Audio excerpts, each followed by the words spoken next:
प्रधानमंत्री नरेंद्र मोदी के आह्वान पर पूरे देश में मेरी माटी मेरा देश अभियान के अंतर्गत कई कार्यक्रम आयोजित किए, जिसके क्रम में अपने देश की मिट्टी गांव के हर घर के आंगन से मिट्टी चावल एकत्र किया गया। अमर शहीदों को नमन करते हुए जो अपने देश और माटी के लिए बलिदान हो गए, उसको नमन कर वीर शहीदों का वंदन कर आज 51 गांव के आंगन से मिट्टी एकत्र कर ब्लॉक तक कलश यात्रा निकाली गई। जिस गाड़ी में कलश रखा गया उसको सजा कर पूरे हर्षोल्लास के साथ ब्लॉक तक लाया गया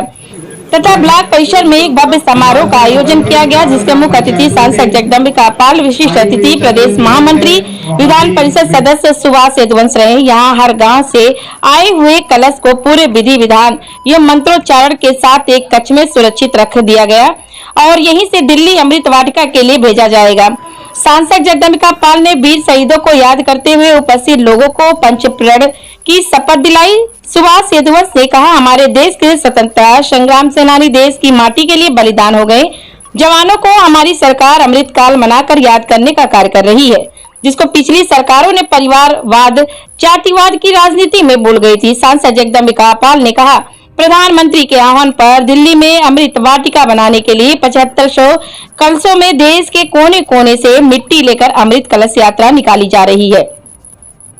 मोदी का जो सपना है एक भारत श्रेष्ठ भारत वह पूरा हो सके, इसके लिए हम सब घर घर जाकर आंगन की मिट्टी और चावल एकत्र किए, जो आज ब्लॉक पर आया है। इस अवसर पर भाजपा के जिला अध्यक्ष कन्हैया पासवान, जिला विकास अधिकारी गोपाल प्रसाद कुशवाहा, खंड विकास अधिकारी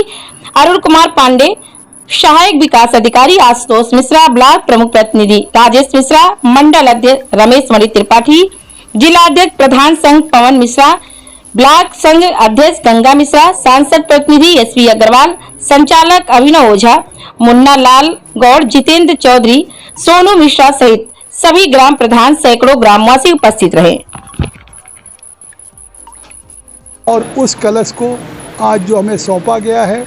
उसको हमने रिसीव करके अब डीडीओ को देंगे, जो इसको जिले स्तर पे ले जाएंगे, फिर जिले से ये प्रदेश में जाएगा। सर, अमृत कलश यात्रा संदेश क्या दे रहा है? ये हमको संदेश दे रहा है जो प्रधानमंत्री ने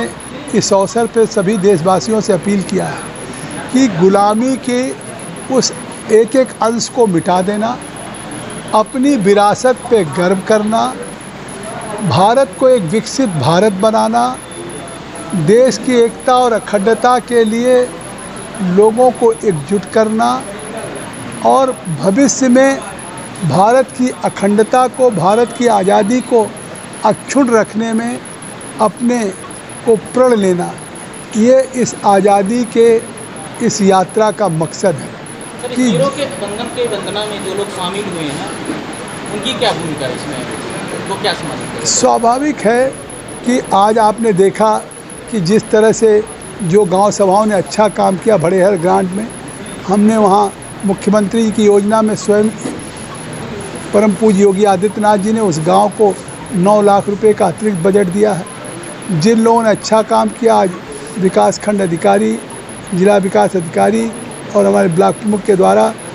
तैयार किए गए उनको उनका अभिनंदन किया गया। सबको हमने, चाहे किसी ने अगर इस कार्यक्रम में सहयोग किया, मनरेगा में किया, स्वच्छता में किया, सफाई कर्मी,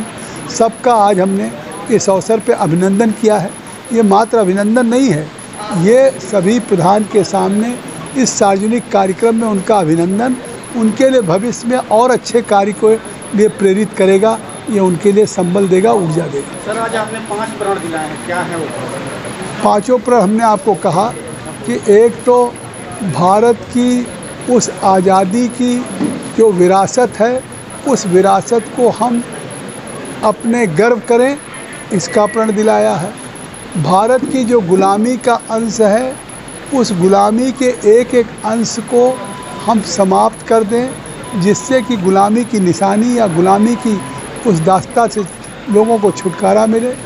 और अपनी परंपराओं, संस्कृति के अनुरूप भारत की एकता और एकजुटता के लिए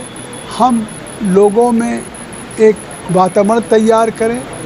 भारत की आज़ादी को अक्षुण्ण रखने के लिए हम सभी लोगों का आह्वान करें और भारत में को 2047 में एक विकसित भारत, दुनिया में अभी हम विकासशील देश माने जाते हैं, उसको विकसित डेवलप कंट्री बनाने का भी प्रण लें। Thank you sir.